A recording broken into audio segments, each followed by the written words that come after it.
राधे राधे, जय श्री कृष्णा। आपका इस चैनल पर हार्दिक स्वागत है। आज की ऑडियो बुक में बात करेंगे यूपीएससी सक्सेस स्टोरी की कड़ी में आईएएस हीरा सिंघल से। तो शुरू करते हैं सवाल और जवाब का सिलसिला। तो मैम, स्वागत है आपका शो पर। मेरा पहला सवाल आपसे ये है कि आपकी जिंदगी का सबसे पहला सपना क्या था और वहां से लेकर यूपीएससी तक की जर्नी कैसी हुई? एक्चुअली पहला सपना बाय चांस आईएएस ऑफिसर बनने का ही था। आईएएस या डॉक्टर बनने का था। तो बचपन से डॉक्टरों पे तो मैं बहुत गई थी। तो बड़ा वो लगता था कि वाह, डॉक्टर लोगों को ठीक करते हैं, लोगों को एकदम परफेक्ट बना देते हैं, या लोगों की हेल्प कर रहे हैं, they making the world better. और उसके अलावा जब मैं मेरठ में रहती थी बचपन में, एंड एक टाइम था जब हम सिविक्स हमारा इंट्रोड्यूस हुआ था, और उसमें हमें पढ़ाया जा रहा था कि डिस्ट्रिक्ट मैजिस्ट्रेट क्या होता है। बाय चांस उसी पीरियड में मेरठ में कर्फ्यू लगे, एंड मेरे स्कूल के 2 साल ऐसे रहे हैं जिनमें मैं 6-6 महीने स्कूल नहीं गई, क्योंकि हमारे शहर में कर्फ्यू था। तो साथ में हम कर्फ्यू से डील कर रहे थे, और टेक्स्ट बुक्स में आप पढ़ रहे थे कि क्या होता है डीएम, और डीएम का काम क्या होता है। एंड साथ में आपको कर्फ्यू में सारा टाइम आपको ऑर्डर्स आते हैं कि डीएम का ऑर्डर है कि इतने बजे से इतने बजे तक लोग जाएंगे, एंड एडमिनिस्ट्रेशन ने ये कहा है करने को, एंड वहाँ पे ये हुआ तो एडमिनिस्ट्रेशन ने वहाँ जाके लोगों से ऐसे बात करी। सो आपको वो लाइव पढ़ने को भी मिल रहा था जो आपके आसपास हो रहा था। तो तब मुझे वो जॉब बहुत एक्साइटिंग लगा कि यार, इसमें तो बड़ा कुछ मैनेज करने को मिलता है, इसमें तो बहुत कुछ you making an impact, and आपके काम से लाइव सेव हो रहे हैं। तो मुझे तब बचपन में आईएएस ऑफिसर बनने का भी मन हुआ। But then we move to Delhi, हम दिल्ली आ गए। एंड दिल्ली जैसे बड़े शहरों में आप उस चीज़ का इतना नहीं सोचते हो, एंड स्पेशली जब आपकी फैमिली में भी कोई गवर्नमेंट में हो ना। तो मेरे पूरे परिवार में दूर दूर तक भी कोई सरकारी नौकरी में किसी भी तरह की था नहीं। तो दिल्ली में वही जो रेगुलर होता है, तो इंजीनियरिंग करी, फिर एमबीए किया। एमबीए का जब मैं जॉब कर रही थी, तो एक टाइम ऐसा था कि मैं 20-20 घंटे काम कर रही थी, और मतलब मैं मजाक में नहीं बोल रही हूँ, मैं सीरियसली 20 घंटे काम कर रही थी ऑफिस में। और तब मुझे ऐसा लगने लगा कि मैंने इतनी देर काम किया, इतनी मेहनत करी, पर कोई भी एक ऐसा इंसान नहीं है जो ये कहेगा कि मेरे काम की वजह से उनकी ज़िंदगी बेहतर हुई, या उन्हें कुछ फ़ायदा हुआ, या उनकी लाइफ पे कुछ इम्पैक्ट पड़ा। एंड मुझे लगा कि मुझे अपने काम से कुछ इम्पैक्ट चाहिए। मुझे अपने काम से चाहिए कि किसी की ज़िंदगी बेहतर हो, किसी की फ्यूचर पे इम्पैक्ट पड़े, और कोई तो कहे कि थैंक यू आपका काम, चाहे कोई आके ना कहे, पर मुझे तो रियलाइज़ हो कि मेरे काम की वजह से दुनिया में कोई इम्पैक्ट पड़ा। तो तब मैंने वो बचपन का सपना मेरा रिवाइव हुआ, क्योंकि मैंने सोचा कि अगर मैं 20 घंटे कॉर्पोरेट में काम कर सकती हूँ, तो अगर मैं देश के लिए 20 घंटे काम करूँ तो कितना कुछ इम्प्रूव मैं कर सकती हूँ। एंड तब मैंने पूरी अपनी पढ़ाई, पूरे करियर सेट के बाद डिसाइड किया सिविल सर्विसेज में जाना। तो मेरी तरफ से बहुत वैसा डिसीजन नहीं था मोमेंट्री, या किसी चीज़ से भागने का, या किसी चीज़ से किसी को कुछ प्रूव करने का। मेरा डिसीजन ये सिर्फ इस बात पे था कि क्या मैं पूरी ज़िंदगी इस चीज़ से उस तरह से खुश रहूँगी। तो वहाँ से यूपीएससी की ये जर्नी स्टार्ट हुई, और मैंने सिविल सर्विसेज का एग्ज़ाम दिया। मैम, जब आप यूपीएससी की प्रिपरेशन कर रही थी, तो उस समय पढ़ाई का क्या माहौल था? कैसा माहौल था? क्या आपको कुछ चैलेंजेस आए और अगर आए तो वो क्या थे? मैं क्योंकि अपने घर पे पढ़ाई कर रही थी, तो इसलिए वो कंफर्ट तो मुझे था जो घर में रहने पे आता है। आपको छोटी-छोटी चीज़ों की टेंशन नहीं होती, आपको बिजली का बिल करना, किराए का देना, वो सब चीज़ें नहीं होती हैं। प्लस खाना अरेंज करना, तो घर पे होने की वजह से वो सारे आराम तो मुझे थे। बाय चांस मेरा घर दिल्ली में है, तो मटीरियल्स भी ईज़िली मिल जाते हैं आपको। मार्केट दूर नहीं है, आपको कभी कुछ रिसोर्सेज़ लेने जाना हो तो that was easy. But I think जो सबसे बड़ी स्ट्रगल आप जब किसी भी कम्पिटिटिव एग्ज़ाम की तैयारी करते हो, तो आपको जो आएगी ना, वो अपने आप से आती है। अपने आप को डेली ये याद करवाना कि आप कर क्या रहे हो और क्यों कर रहे हो। तो सबसे बड़ा जो चैलेंज होता है, वो होता है खुद उस गोल पे टिके रहना, क्योंकि डेली आपको लगेगा क्या मैं कर सकता हूँ। एंड उसके लिए बहुत ज़रूरी है कि आप जिस गोल पे जा रहे हो, वो गोल आपने खुद के लिए सोचा हो। इसलिए ना सोचा हो कि किसी और ने आपसे कहा कि आपको ये करना चाहिए, और इसलिए ना सोचा हो कि मेरी ईगो इससे बेटर होगी, या दुनिया मेरे बारे में ऐसा सोचेगी। एंड मैं बहुत स्टूडेंट से मिलती हूँ, एंड सबसे बड़ी गलती मुझे जो लगती है, वो लोग ये करते हैं कि वो एग्ज़ाम देने तक सोचते हैं, जबकि ये एक एग्ज़ाम नहीं है, ये एक्चुअली एक करियर है, आपकी पूरी बाकी की ज़िंदगी है। एग्ज़ाम तो वहाँ तक पहुँचने का ज़रिया है। मेन चीज़ जो है ना, वो ये है कि आप जब ऑफ़िसर बन जाओगे, तब आप क्या करना चाहते हो। और अगर आपके दिमाग में वो चीज़ है तो आपको जो वो मोटिवेशन चाहिए डेली पढ़ने की वो आ जाती है। एंड ऑफ कोर्स कंसिस्टेंट हो पाना वो बहुत मुश्किल होता है। मैं बिल्कुल भी कंसिस्टेंट नहीं हूँ, तो मैं किसी को ये नहीं कहूँगी कि मैं बहुत सिंसियर थी और मैं डेली इतना पढ़ती थी, ऐसा कुछ नहीं है। बट ये है कि मैं एक रिस्पॉन्सिबल इंसान हूँ, तो मैं अगर कोई डिसीजन लेती हूँ तो मैं फिर उतना ज़रूर कर लेती हूँ कि बाद में मुझे वो रिग्रेट ना हो कि करा नहीं उस टाइम पे। एंड सबसे बड़ा चैलेंज मेरे ख्याल से यही होता है कि अपने आप को डेली वही चीज़ करने के लिए मोटिवेट करवाना। एंड उस किताब उस चीज़ को बार बार पढ़ना, उस अपने आप को इवैल्यूएट करना कि तुम्हें कितना आता है। मोस्टली एक और चीज़ होती है कि स्टूडेंट्स जनरली अपना मेजरमेंट ऐसे करते हैं कि हमने 20 घंटे पढ़ाई कर ली या 15 घंटे पढ़ाई कर ली तो हमारा टारगेट है कि आज मुझे 15 घंटे पढ़ना है, जबकि वो बहुत गलत तरीका होता है। पढ़ना आपको ऐसे होता है कि आप आज इतना कोर्स करेंगे। तो मैं उस चीज़ में भी बहुत प्रैक्टिकल थी। मैं ऐसे नहीं डिसाइड करती थी कि मुझे आज 10 घंटे पढ़ना है और मुझे आज 12 घंटे पढ़ना है। मैं ऐसे डिसाइड करती थी कि आज मुझे कितने चैप्टर पढ़ने हैं और आज मुझे कितनी किताब खत्म करनी है।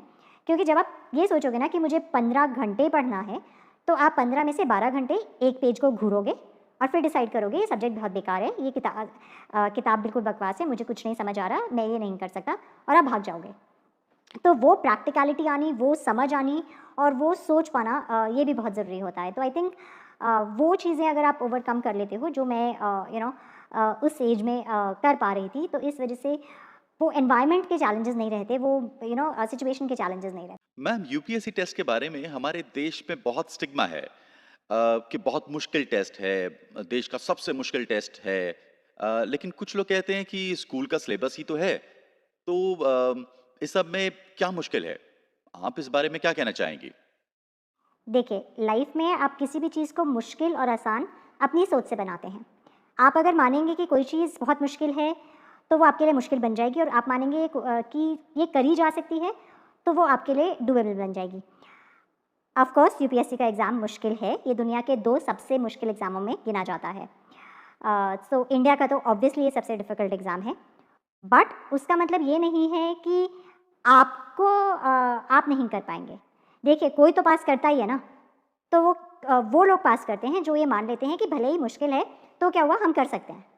तो मुश्किल है चीज़ या आसान है, वो तो आपको डिसाइड करना है कि आपके लिए मुश्किल है या आसान है। एंड आसान करेंगे अगर, मुझे लगता है कई बार ना चीज़ों को आसान भी नहीं बोलना चाहिए, बिकॉज़ फिर हम उतनी मेहनत नहीं करते हैं। अगर हम ये मानने लगते हैं कि अरे ये बहुत आसान है, तो हम उतनी मेहनत नहीं करेंगे।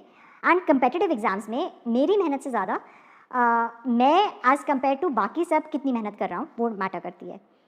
इनफैक्ट कई बार मुझे बच्चे ये भी पूछते हैं कि मैम हम एनसीईआरटी में से क्या नहीं पढ़ें, ये बता दीजिए। और अगर आपकी सोच ये है कि मैं क्या नहीं पढ़ूं, तो आप ये पक्का से नहीं कर सकते। आपकी सोच इस समय ये होनी चाहिए कि मैं और क्या पढूं, मैं कितना एक्स्ट्रा करूं, क्योंकि ये कम्पिटिटिव एग्ज़ाम है और ये सब कम्पिटिटिव एग्ज़ाम्स के लिए है कि अगर आप कॉम्पिटिटिव का मतलब क्या है कि सीटें उतनी ही हैं, उतने ही लोगों को मिलेगा। और बाय द वे, इसमें कोई स्कूल एग्जाम्स की तरह कट ऑफ नहीं होता है कि 90% चाहिए या 80% चाहिए। इसमें you just have to be as good as everybody else और better than everybody else, which really means कि आपने उसको अपने लिए क्या बनाया वो मैटर करता है। मुश्किल चीज़ है तो क्या हुआ, सबके लिए मुश्किल है ना। ये थोड़ी है कि आपके लिए आसान है या आपके लिए मुश्किल है, सबके लिए वो उसी लेवल पे रहेगी। तो आप एंड मुश्किल चीज़ें भी लोग करते ही हैं ना, लाइफ में ऐसा क्या है जो आसान है। एंड शायद जो चीज़ बहुत आसान होती है ना, वो टिकती नहीं है और हम उसे वैल्यू भी नहीं कर पाते। तो अच्छा है कि मुश्किल है, आप उतनी मेहनत करेंगे और फिर आप उसको उस तरह से इन्जॉय भी कर पाएंगे। आप उस सक्सेस को शायद प्रोडक्टिव बना पाएँ, आप उसका कुछ बड़ा कर पाएँ। तो मैं नहीं कहूँगी कि ये बहुत आसान है, ये नहीं है।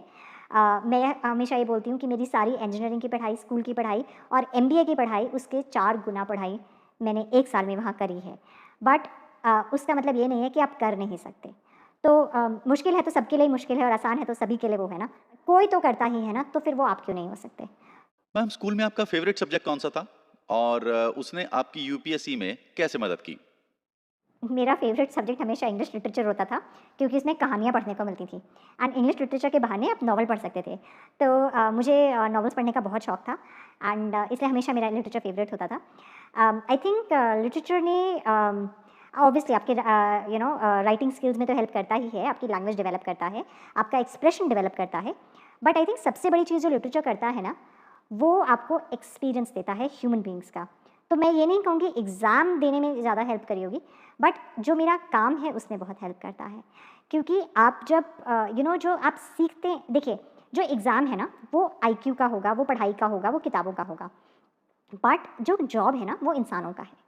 इस जॉब में आप इंसानों से डील करते हैं, आप लोगों के लिए काम करते हैं, तो तब आपको लोगों की समझ होना, दुनिया की समझ होना वो ज़्यादा ज़रूरी है, और वो चीज़ आपको लिटरेचर से बहुत अच्छी आती है। लिटरेचर एक्चुअली आपको लोग कैसे बिहेव करते हैं, लोग कैसे सिचुएशंस में रिएक्ट करते हैं, एंड ह्यूमन बींग्स क्या होते हैं वो समझाता है। एंड वो चीज़ मेरे जॉब में बहुत हेल्प करती है, क्योंकि किसी भी सिचुएशन में सही एक्शन क्या है वो आपको किताबें सिखा देती हैं। तो लोग बहुत ये सोचते हैं कि नहीं नॉन फिक्शन पढ़ना चाहिए, फिक्शन नहीं पढ़ना चाहिए, बट मेरा ये मानना है फिक्शन पढ़ना बहुत ज़रूरी है। उससे आपको ना ईक्यू बहुत अच्छा डेवलप होता है, एंड आप लोग क्या होते हैं, दुनिया क्या होती है, इंसान क्या होता है, वो बहुत अच्छे से समझ जाते हैं। दैट मीन्स कि आप जब एक ऑफिसर बनेंगे तो आप एक बहुत अच्छे डिसीजंस ले पाएंगे। आप लोग देखिए, काम मेरा सड़क पे जाके रोड मैं खुद नहीं बनाती हूँ, पर मुझे उसका डिसीजन लेना होता है ना, मुझे कहाँ पे क्या होगा वो डिसीजन लेना है, मेरे सामने जो लोग खड़े हैं उनमें से कौन सही है कौन गलत है उसका डिसीजन लेना है। लिटरेचर आपको वो चीज़ें सिखा देता है। सो मेरा फेवरेट सब्जेक्ट लिटरेचर था, एंड उसने मेरी I think understanding human beings में बहुत हेल्प करी।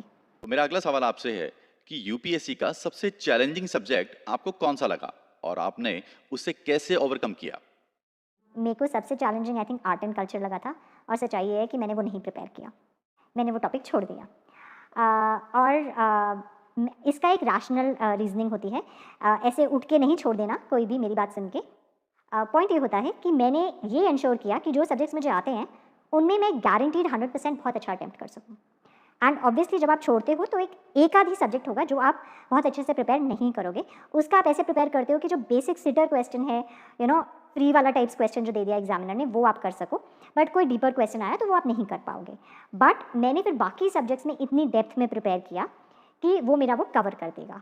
तो मैं ये मानती हूँ कि ज़रूरी नहीं है कि हर चीज़ में आप मास्टर हो, और जिसमें नहीं हो पा रहे हो तो उसके लिए परेशान हो जाओ, उसके लिए दुखी होते रहो और डिप्रेशन में चले जाओ और उस चक्कर में बाकी सभी बेकार कर लो।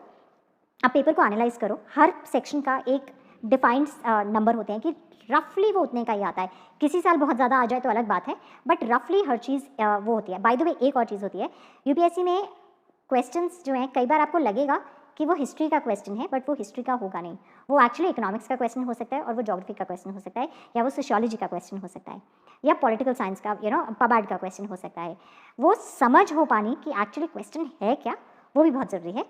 एंड मैंने एक दो टॉपिक्स छोड़े थे, एंड बट आई न्यू कि मैं बाकी टॉपिक्स में उनके लायक कवर कर सकती हूँ। सो अगर आप छोड़ रहे हो कोई चीज़ तो आपको फिर ये इंश्योर करना है कि जो चीज़ आपको आती है वो इतनी डेप्थ में आती हो कि चाहे उसमें कुछ भी आ जाए आप कर लोगे। अच्छा मैम, हम ये जानना चाहेंगे कि आपका डेली रूटीन या यूं कहें कि डेली लाइफ शेड्यूल क्या था जब आप प्रिपरेशन कर रहे थे? ये सवाल मैं इसलिए पूछ रहा हूँ क्योंकि स्टूडेंट्स बहुत क्यूरियस रहते हैं ये जानने में कि जिसने क्लियर किया है उसका शेड्यूल क्या होगा, क्या वो सच में 8-8 घंटे पढ़ते होंगे, एटसेट्रा एटसेट्रा। पहले तो इस सवाल में दो प्रॉब्लम्स हैं। पहली प्रॉब्लम, किसी और के शेड्यूल से आपको क्या मतलब है? पेपर आपने पास करना है या उसने पास करना है? तो मैंने क्या शेड्यूल बनाया उससे आपको क्या मतलब? आप अपना शेड्यूल बनाओ। मेरी जो कैपेसिटी है पढ़ने की, मेरा जो बैकग्राउंड है, मेरी जो स्पीड है, आप उस पर पढ़ पाओगे? या मैं आपकी स्पीड से पढ़ सकती हूँ? तो आप कैसे मेरे शेड्यूल के हिसाब से अपना शेड्यूल बनाओगे? ये बिल्कुल गलत होता है। हमारे देश में ये बड़ी दिक्कत है कि हम दूसरे को देख के चलना चाहते हैं, अपने आप को कभी एक्सप्लोर ही नहीं करते। मैंने क्या किया उससे आप कैसे कर पाओगे? अगर मुझे पहले से हिस्ट्री बहुत अच्छे से आती थी और मैंने शेड्यूल में अपनी हिस्ट्री बिल्कुल नहीं पढ़ी, तो क्या आपको हिस्ट्री आ जाएगी? आप मेरी तरह से शेड्यूल बनाओगे तो आपको हिस्ट्री आ जाएगी? नहीं आएगी ना। तो कभी भी ये जो चीज़ होती है ना कि हम ये सोचते हैं कि दूसरे ने क्या किया उसे कर लेते हैं बस, वो बहुत गलत है। अगर लाइफ में सक्सेसफुल होना है तो दूसरों को देख के अपना टारगेट सेट करना बंद कर दीजिए। अपना टारगेट अपने हिसाब से बनाइए, अपने टैलेंट के हिसाब से बनाइए, अपने बैकग्राउंड के हिसाब से बनाइए, अपनी कैपेसिटी के हिसाब से बनाइए। अगर मुझे एक सब्जेक्ट में 25 घंटे चाहिए, हो सकता है आपको 5 ही चाहिए हो, और हो सकता है मुझे एक सब्जेक्ट में 3 घंटे चाहिए और आपको 30 घंटे चाहिए हो। ठीक है। दूसरी चीज़, मैंने भी घंटे यूज़ किया, बट मुझे पता था कि मैं अगर कुछ और यूज़ करूँगी तो आपको समझ नहीं आएगा। बट दूसरी चीज़, आपको एग्ज़ाम में क्या दिखाना है? आपको एक दिखाना है कि आपको कितना आता है। तो अगर आप घंटे से पढ़ोगे तो आप एग्ज़ाम में घंटे दिखा के आ सकते हो। ये बिल्कुल गलत प्लान होता है जब लोग सोचते हैं हम 8 घंटे पढ़ेंगे और 12 घंटे पढ़ेंगे। पहले तो ह्यूमन कैपेसिटी है ही नहीं कि आप इतना घंटे कंटिन्यूअस पढ़ सकें। तो वो बहुत गलत होता है कि आप अपने आप को ये डिसाइड करें कि मैं ये एग्ज़ाम दे रहा हूँ तो मैं 20 घंटे बस यही करूँगा। ऐसा हो नहीं सकता। ह्यूमन कैपेसिटी, ह्यूमन ब्रेन जो है एक टाइम पे उतनी देर ही पढ़ सकता है। इसी वजह से जो स्कूल के क्लासरूम्स हैं वो भी छोटे बनाए जाते हैं। स्कूल के जो क्लास के आवर्स होते हैं वो छोटे इसीलिए बनाए जाते हैं कि बच्चे की कैपेसिटी नहीं होती है कि उसने ज़्यादा कंटिन्यूअस वो कोई चीज़ अब्जॉर्ब कर सके। बट चलो आप कि मान लो ज़्यादा भी है कैपेसिटी, तो भी आपको एग्ज़ाम में क्या दिखाना है कि आपको कितना आता है। तो आप टाइम टेबल जब बनाएंगे तो आप ऐसे कैसे बनाते हैं कि आपको घंटे से डिसाइड किया। ये बिल्कुल गलत है। हमें आपको क्या डिसाइड करना है कि मेरा कोर्स क्या है, मुझे कितना पढ़ना है, मुझे क्या 15 किताबें पढ़नी है, मुझे 20 पढ़नी है, मुझे 50 पढ़नी है। फिर आप डिवाइड करिए कि मेरे कितने दिन हैं एग्ज़ाम तक और मेरे को कितने दिन में ये कोर्स ख़त्म करना है। एंड फिर आप डेली का टारगेट बनाइए कि ये चीज़ मैं इस दिन में इतने चैप्टर खत्म करूँगा, इस दिन इतने, इस दिन इतने। अगर आप उस तरह से पढ़ेंगे तो आपकी एफिशिएंसी बहुत ज़्यादा होगी। आप अगर आप कभी भी ये डिसाइड करेंगे ना कि मेरे को हर रोज़ 15 घंटे ये पढ़ना है, गारंटी से बोल रही हूँ, देख लेना आप 12 घंटे एक पेज को घूरोगे और 2 या 3 घंटे कुछ पढ़ाई करोगे। एंड एंड रिजल्ट ये होगा कि जब एग्ज़ाम आएगा आपने एक किताब जो आपको आज तक 5 बार पढ़ लेनी चाहिए थी, आपने सिर्फ एक बार भी पूरी नहीं करी है, क्योंकि आप तो घंटे नाप रहे थे, आपका आउटपुट ही गलत था। यही हम कहते हैं ना कि अगर आप मेजरमेंट गलत करोगे तो आपका आउटपुट भी गलत आएगा। मैं जब रेकमेंड करती हूँ टाइम टेबल बनाना, तो मेरे हिसाब से ये डिसाइड करो कि इस दिन कितना कोर्स ख़त्म करना है। मुझे 10 चैप्टर करने हैं, मुझे 4 चैप्टर करने हैं, मुझे पूरी किताब करनी है, वो सोचो। दूसरी चीज़, किसी और के हिसाब से टाइम टेबल मत बनाओ, अपनी कैपेसिटी से बनाओ। आपके पास कितना टाइम है उससे बनाओ। ज़रूरी थोड़ी है कि मेरे पास 15 दिन थे पढ़ने के और आपके पास भी 15 ही हों। हो सकता है आपके पास 5 ही हों और हो सकता है आपके पास 25 हों। तो आप अपने हिसाब से बनाइए, किसी और का छोड़ना सोच दीजिए। पढ़ाई आपको करनी है, उस इंसान ने नहीं। अच्छा, यूपीएससी इंटरव्यू के साथ आपका क्या एक्सपीरियंस था? कैसे क्वेश्चन पूछे गए और आपने क्या जवाब दिए थे? अगर कुछ याद हो तो आपको? मैंने 4 बार इंटरव्यू दिया है, तो मुझे बिल्कुल नहीं याद मुझसे क्या पूछा गया था। एंड उसको इतने साल हो गए हैं और उसके बाद मैंने इतने और इंटरव्यू दे दिए हैं शायद कि मुझे अब बिल्कुल नहीं याद है। बट मैं एक बहुत प्रैक्टिकल आपको चीज़ समझाती हूँ। एंड ऑफ द डे आपका सिलेक्शन किस बेसिस पे होता है? आपका सिलेक्शन होता है इंटरव्यू एंड मेंस के मार्क्स जोड़ के। तो interview is just one more subject equivalent to all the subjects that you are giving in mains. Interview कोई बड़ी अलग सी चीज़ नहीं है। आप एंड ऑफ द डे आपके मेंस के मार्क्स में ही जुड़ता है वो। अलग से इंटरव्यू के बेसिस पे नहीं आप सिलेक्ट होते हो। बहुत लोग हैं जिनके इंटरव्यू में 140, 130 भी आए हैं and they have been selected in final list. और लोग हैं जिनके 220 तक भी आए हैं एंड नहीं मिली शायद सर्विस, क्योंकि टोटल काउंट होता है, इसलिए नहीं कि आप इंटरव्यू में एक अच्छा परफॉर्म करोगे। ठीक है, पहली बात तो ये। अच्छा, इंटरव्यू स्पेसिफिकली एक ऐसी चीज़ है जिसे आप कंट्रोल कर सकते हो। बाकी जो क्वेश्चन पेपर मेंस का आता है ना, उसे आप कंट्रोल नहीं कर सकते। उसमें जो आ गया वही आपके पास है। बट इंटरव्यू आप कंट्रोल कर सकते हो, क्योंकि इंटरव्यू इस बात से मैटर करता है कि आप अपने बारे में क्या सोचते हो। आप एक बात बताइए, इंटरव्यूअर आपको क्यों बुलाएगा अगर उसे आपको नहीं लेना? वो खाली बैठे हैं क्या कि बस ऐसे ही लोगों को बुलाते रहते हैं शक्ल देखने के लिए? वो आपको बुला रहे हैं, इतने सीनियर लोग बैठ के आपसे मिल रहे हैं, तो इसीलिए ना कि वो चाहते हैं आपको लेना। अगर वो नहीं चाहते ना तो कोई अपना टाइम नहीं वेस्ट करता है किसी को बुला के। तो इसका मतलब वो चाहते हैं आपको लेना। आप जाके उन्हें रीज़न दे के आओगे कि मुझे मत लो। क्यों? क्योंकि आप ये मान के जाओगे कि मेरे से नहीं होगा या ये मुझे लेने के लिए नहीं बैठे। आप अगर उन्हें ये दिखाओगे कि मैं जानता हूँ कि आप मुझे नहीं लेना चाहते हो, तो वो नहीं देंगे आपको। सिंपल सा लॉजिक है। अगर आप कॉर्पोरेट में भी कभी जाके कहीं इंटरव्यू देते हो और आप ऐसे बिहेव करो कि मुझे लगता है तो मुझे नहीं लोगे, तो कॉर्पोरेट वाला क्या सोचता है, इसमें कॉन्फिडेंस नहीं है, ये कर नहीं सकता है, तो छोड़ दो। बात सिर्फ इसकी है कि आप मानते हो कि नहीं। आप अगर डिसाइड करते हो, ये सोचते हो कि नहीं मैं इस लायक हूँ, मैं ये कर सकता हूँ, मुझे लेंगे, तो मैं गारंटी से बोल रही हूँ वो आपको लेंगे। आपके एटीट्यूड से पता चल जाता है, आपके बिहेवियर से, आपके अपने self belief, self confidence, self drive से दिख जाता है। वो आपको लेने के लिए बैठे हैं। आपको अगर रिजेक्ट करना होता तो आपको नहीं बुलाते। तो अगर वो आपको लेने के लिए बैठे हैं तो वो तभी नहीं लेंगे जब आप कह के आओगे मत लो। और आप कैसे कहोगे? अपने एटीट्यूड से, अपने बिहेवियर से, अपनी प्रेपरेशन से। दूसरी चीज़ क्या प्रिपेयर करना होता है, आप इसको मानिए कि ये अगर ये एक मेंस का सब्जेक्ट है तो मेंस के जीएस की तरह ही प्रिपेयर करिए। करंट अफेयर्स पढ़िए, उस दिन की न्यूज़ पढ़िए, आपका जो एजुकेशनल कॉर्पोरेट वर्क एक्स है उसके बारे में जानना होना चाहिए। और मैं मानती हूँ अगर आप वहाँ तक पहुँचे हैं तो उसमें तो आप जानते होंगे। एक चीज़ आपने पूछी नहीं बट बहुत लोग पूछते हैं कि ओ माय गॉड हम हॉबीज़ क्या लिखें, हमारी तो कोई हॉबी नहीं है। और लोग क्या करते हैं ना, वो झूठी हॉबीज़ लिख देते हैं। पहली चीज़ तो अगर आप एक ऐसा इंसान हो कि आप 21, 22 की एज तक आ गए और आपकी कोई भी हॉबी नहीं है, तो कुछ तो आपकी लाइफ में दिक्कत है, आपकी पर्सनालिटी में कोई दिक्कत है। ठीक है, तो पहली बात तो आप ये समझ जाइए कि आप इतने बड़े हो गए हैं और आपको कुछ भी करना पसंद नहीं है। हो सकता है आपकी ऐसी कैसी आपने ज़िंदगी जी है, ये तो आप बहुत फेलियर एज एन ऑफिसर भी आप होने वाले हैं, क्योंकि आपको तो कुछ पता ही नहीं है दुनिया के बारे में। ये जॉब किताबों का थोड़ी है, हमें कोई किताबें थोड़ी लिखनी होती है वहाँ बैठ के कि क्वेश्चन किताब दी गई है और उसका चैप्टर की समरी बनानी है या उसके क्वेश्चन आंसर करने हैं। इसमें तो आपको सिचुएशंस हैंडल करनी है ना, लोग हैंडल करने हैं, दुनिया हैंडल करनी है, पॉलिसी बनानी है। अगर आप किसी और भी डिपार्टमेंट में जाते हैं तो डिपार्टमेंट को समझ के आपको उसकी पॉलिसी बनानी है ना, उसकी कोई किताबें तो आपको मिलने नहीं वाली हैं। Which means कि this job is about your experience of the world, your understanding of the world, and which case without hobbies वो आपको हो नहीं सकती। तो पहले तो अगर आप कुछ भी झूठ लिखेंगे ना, तो सामने वाले बेवकूफ़ थोड़ी हैं कि उन्हें समझ नहीं आएगा कि आप झूठ बोल रहे हैं। आपकी नॉलेज बहुत छोटी छोटी चीज़ों से चेक हो जाती है। तो झूठ मत लिखिए, जो सच है वो लिखिए। और हॉबी कुछ भी हो सकती है। लोग बहुत वैसी हॉबीज़ लिखने की कोशिश करते हैं। आई रिमेंबर लोग रीडिंग ज़रूर लिख देते हैं एंड लाइफ में आज तक 2 किताबें पढ़ी होंगी शायद, बट हॉबी रीडिंग बन जाता है। तो ऐसी चीज़ें मत करिए, जो चीज़ पसंद है वो करिए। एंड अगर आपको लाइफ में कुछ करना नहीं पसंद है तो प्लीज़ एक बार अपने बारे में ही सोचिए, आप कर क्या रहे थे अभी तक। तो दैट्स वन थिंग। दूसरा, लाइक आई सेड, आप इंटरव्यू में जाके आप रीज़न देंगे कि वो आपको ना लें, क्योंकि वो आपको लेने के लिए वहाँ बैठे हैं और इसीलिए बुलाया है। आपको अगर निकालने के लिए बुलाया होता तो पहले ही निकाल देते, वो आपको बुला के क्यों निकालेंगे, ठीक है। एंड लाइक आई सेड कि interview is just one more subject. बहुत अच्छे नंबर नहीं भी आए तो भी अगर आपने मेंस में बहुत अच्छा परफॉर्म किया है तो आपके नंबर आ जाएंगे।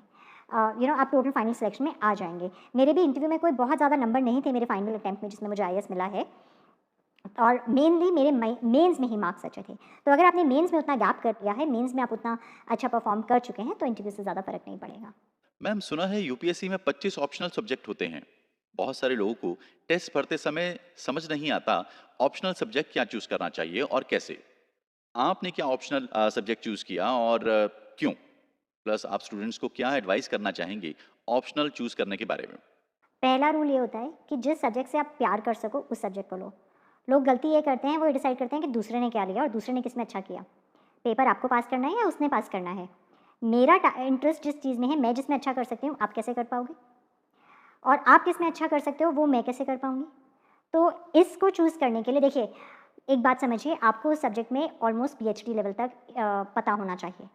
वो आप तभी कर सकते हो जब आपको जेन्युइन इंटरेस्ट हो, जेन्युइन प्यार हो सब्जेक्ट से, आप उस सब्जेक्ट को बार बार पढ़ सको, उसके हर एंगल को, हर टैंजेंट को पढ़ने में इंटरेस्ट हो।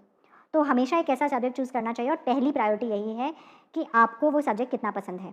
लोग हर सब्जेक्ट से क्लियर करते हैं, कोई भी ऐसा सब्जेक्ट नहीं है जिससे आज तक कभी किसी ने क्लियर नहीं किया हो, और अगर ऐसा सब्जेक्ट होगा ना तो UPSC उसे हटा चुकी होगी। तो लोग हर सब्जेक्ट से क्लियर करते हैं। मैटर ये करता है कि आपको क्या इंटरेस्ट है और आप किस में अच्छा कर सकते हो। मैं किस में अच्छा कर सकती हूँ और बाकी के लोग किस में अच्छा कर सकते हैं, वो आप लोगे तो आप तो फेल होगे ना, तो आपने तो हमारे लिए अच्छा कर दिया।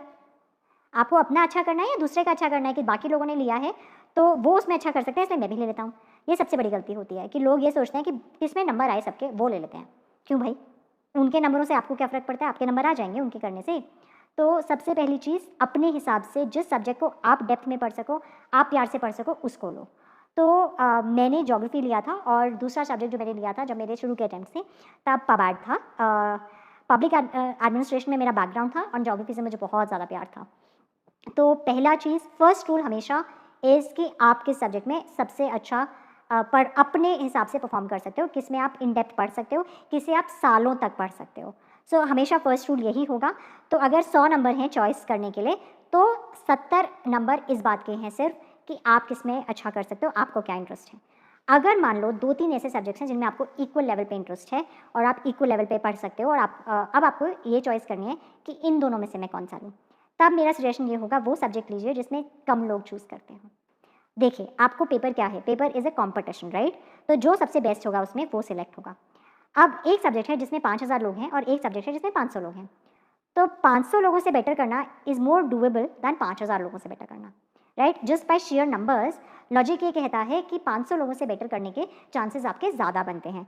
सो सिंपल सी फिर बात इस बात पे आ जाती है कि फिर जिसमें लोग कम बैठते हैं वो लीजिए। बट अगर लोग सबसे कम संस्कृत में बैठते हैं, आप ले लेंगे तो आप पास हो जाएंगे क्या? अगर आपका बैकग्राउंड नहीं है, आपका इंटरेस्ट नहीं है, तो ऐसी हरकतें मत करिए कि सारी दुनिया ये इस साल के टॉपर जिसने पास हुए हैं लोग उसको भीड़ में ले लेते हैं। उससे क्या होता है कि आप बाकी लोगों को पास करा देते हैं जो उस सब्जेक्ट में अच्छे हैं, क्योंकि आप गंदा आंसर लिखेंगे और कोई बहुत अच्छा आंसर लिखेगा तो उसको ज़्यादा नंबर मिल जाएंगे। लोगों को नोटिस होगा ना कि देखो इसने कितना अच्छा परफॉर्म किया एज कम्पेयर टू अदर्स। तो दूसरों को पास कराना छोड़िए, अपने हिसाब से पेपर के लिए प्रेपरेशन करिए, कॉपी करना छोड़िए। हमारे देश में दिक्कत यही है ना कि शर्मा जी के बेटे ने किस चीज़ में टॉप किया है, हम वही करेंगे। मैं जब ज्योग्राफी ले रही थी बहुत लोगों ने मुझे भी ऐसे एडवाइस किया था, सबसे मुश्किल सब्जेक्ट है, इतने ज़्यादा लोग हैं, इतना ज़्यादा कोर्स है, मत लो। पर मुझे पता था कि यही एकलौता सब्जेक्ट है जिससे मैं इतनी डेप्थ में पढ़ सकती हूँ, मुझे इतना इंटरेस्ट आएगा इसे पढ़ने में, मैं इसमें प्रॉपर मास्टरी कर सकती हूँ, और मैंने लिया। यूपीएससी क्लियर होने के बाद की लाइफ कैसी है? एग्जैक्टली क्या बदलता है? मेरी ज़िंदगी में बिल्कुल कोई फ़र्क नहीं आया है। फ़र्क आपकी ज़िंदगी में तब आएगा जब आप चाहते हैं कि सब बदल जाए। आप अगर मानते हैं कि आपकी लाइफ में कुछ बदल गया, आप बेटर हो गए हैं लोगों से, या आपकी लाइफ में कुछ चेंज आ गया है, तो ही आपकी लाइफ में चेंज आएगा। मेरे लिए मेरी लाइफ में कोई चेंज नहीं आया है। मेरे अभी भी वही दोस्त हैं, मेरे घर में मुझे उन्हीं चीज़ों पे अभी भी डांट पड़ती है, और बिल्कुल मेरी लाइफ सेम है। सोच ही आपको डिफाइन करेगी कि आपकी लाइफ में क्या चेंज आता है, और बाकी लोग आपको देख रहे हैं उससे क्या फ़र्क पड़ता है। आपका बिहेवियर उस बात से डिफाइन करता है कि लोग कैसे कितना आपको देख रहे हैं। मेरे हिसाब से मेरा बिहेवियर मेरे लिए है ना, मेरा बिहेवियर वो है जिससे मैं दुनिया अपनी नज़रों में अपने आप को देख सकूं। तो दुनिया मुझे कितना देख रही है या नहीं देख रही है उससे क्या फ़र्क पड़ता है। क्या मेरा बिहेवियर वो चेंज हो जाएगा कि पब्लिक देख रही है तो मैं अब मैं ठीक से बिहेव करूं, पहले क्यों नहीं। तो मेरे हिसाब से मैं बिल्कुल वही रहती हूँ जो मैं कोई देख रहा है या नहीं देख रहा है, मैं वैसे ही बिहेव करूँगी। तो अगर मुझे किसी को कुछ कहना है और वो गलत है, उस मोमेंट में क्या ज़रूरत है मैं उसके हिसाब से बिहेव करूँगी, नहीं कि कितने लोग मुझे देख रहे हैं या कितना लोग क्या सोच रहे हैं। और मेरे हिसाब से मेरी लाइफ में कुछ नहीं बदला है, बस अब काम थोड़ा टाइम थोड़ा शायद कम होगा दोस्तों से मिलने का या शादियों में जाने का, क्योंकि उसके लिए परमिशन लेनी पड़ती है दिल्ली छोड़ने की। तो या जो भी आपका स्टेशन होता है, तो शायद वो आप कम कर पाते हो लोगों के शादियाँ एंड पार्टीज़ वगैरह अपने दोस्तों के साथ आप वो कम कर पाते हो, क्योंकि काम की वो जिम्मेदारियाँ आप पे होती हैं। आप वीकेंड्स भी काम करते हो तो आपके पास वो भी टाइम नहीं होता है, एंड आपका जॉब थोड़ा ज़्यादा रिस्पॉन्सिबल है। बट आपकी पर्सनल लाइफ में मुझे नहीं लगता कि कोई फ़र्क आएगा, शायद थोड़ा सा समय अपने लिए कम होता है, बस उतना ही फ़र्क है। मेरे लिए तो और कोई वो नहीं है, एंड मुझे नहीं लगा था कि मेरी लाइफ में कुछ बड़ा बदल जाएगा यहाँ आने से। मैं अपनी लाइफ के कोई चेंजेस नहीं ढूंढ रही थी, मैं अपनी लाइफ से कोई दुखी नहीं थी कि मुझे यहाँ आके बड़ा कुछ चेंज चाहिए था या बड़ा कुछ कुछ बदलना था। मुझे सिर्फ एक ऐसा काम करना था जिसमें मैं दुनिया में कुछ पॉजिटिव इम्पैक्ट ला सकूं, एंड बस वही है मेरे लिए कि अब मेरे काम पे मुझे ये अच्छा लगता है कि मेरे काम से कुछ पॉजिटिव इम्पैक्ट आ रहा है। हमारे एस्पायरिंग लिसनर्स को आप क्या एडवाइस करना चाहेंगी, जो प्रिपेयर कर रहे हैं उनको भी और जिन्होंने क्लियर कर लिया है उनको भी? आई थिंक मैं सेकंड पार्ट को पहले लेती हूँ, जो क्लियर कर लेता है, कि प्लीज़ ये याद रखना कि ये जॉब तुम किसी और के लिए कर रहे हो, अपने लिए नहीं कर रहे हो। इस जॉब का पर्पज़ ये है कि तुम्हें एक मौका दिया गया है कि तुम दुनिया में कुछ पॉजिटिव इम्पैक्ट ला सको, तो उसे याद रख के ही एक्शंस लेना। अगर अपने लिए कुछ ढूंढोगे तो फिर शायद तुम अपनी जो आज तक की तुम्हारी प्रिपरेशन थी, जो तुम्हारे ऊपर भरोसा किया गया, उसे बिट्रे कर दोगे। So remember that this is about other people and not about you. And जो तैयारी कर रहे हैं, मेरे ख्याल से पूरा सेशन ही हमारा एक एडवाइस सेशन ही चल रहा था, बट एक लास्ट एडवाइस सिर्फ ये है, कभी भी करियर चूज़ करते समय, ये डिसाइड करते समय कि मैं क्या करूँगा लाइफ में, सिर्फ अपनी सुनो, सिर्फ अपने इंटरेस्ट, अपने टैलेंट और अपनी कैपेसिटी के हिसाब से चूज़ करो। दुनिया ने क्या किया है उससे क्या फ़र्क पड़ता है, दुनिया क्या चाहती है तुमसे उससे भी क्या फ़र्क पड़ता है। दुनिया तुम्हें घर आके कुछ देने नहीं वाली है, प्लस दुनिया तुम्हारी खुशी क्यों डिसाइड कर रही है, एंड दुनिया को तुम्हारे बारे में तुमसे अच्छा कैसे पता होगा। तुम अपने साथ जीते हो, तुम्हें अपने थॉट्स पता है, तुम्हें अपना कैपेसिटी पता है, तुम्हें अपनी एनर्जी पता है। तो दुनिया तुम्हारे लिए नहीं डिसाइड कर सकती, तो अपने गोल्स अपने लिए डिसाइड करो, अपने हिसाब से प्लान्स बनाओ। पड़ोसी के हिसाब से प्लान्स बनाओगे तो पड़ोसी ही सक्सेसफुल होगा, तुम नहीं हो पाओगे। So just make sure that you decide for a happy life for your self, and ना कि दूसरों को खुश करने का, क्योंकि आप कभी और किसी को खुश कर नहीं पाओगे। उस रेस में अपने आप को भी खुश नहीं करोगे। So my only advice is choose your life goals according to what makes you happy, what you will enjoy doing, and what you can be successful in, not somebody else. And I think it doesn't matter कि आप UPSC दे रहे हैं या कुछ और कर रहे हैं, मेरे हिसाब से आप किसी भी चीज़ में तब सक्सेसफुल हो पाएंगे जिसमें आपका इंटरेस्ट हो। एंड एक और एडवाइस, अगर इतना कोई कंपेटिटिव चीज़ में जा रहे हो जिसमें रेशोज़ इतने कम हैं, उससे पहले एक बैकअप प्लान ज़रूरी है, एक ऐसा ऑप्शन जिसका आपको पता है कि अगर ये नहीं हुआ तो वो चीज़ करके भी मैं लाइफ में खुश रहूँगा, वो चीज़ करना ज़रूरी है। एक बैकअप प्लान होना बहुत ज़रूरी है। I think That's my main advice to everybody. And I hope you all go on to do very, very well in your lives and have very successful careers. My best wishes to you all. Audio book को आखिर तक सुनने के लिए बहुत बहुत धन्यवाद। अपना बहुमूल्य फीडबैक कमेंट बॉक्स में जरूर शेयर करें। जय श्री कृष्णा।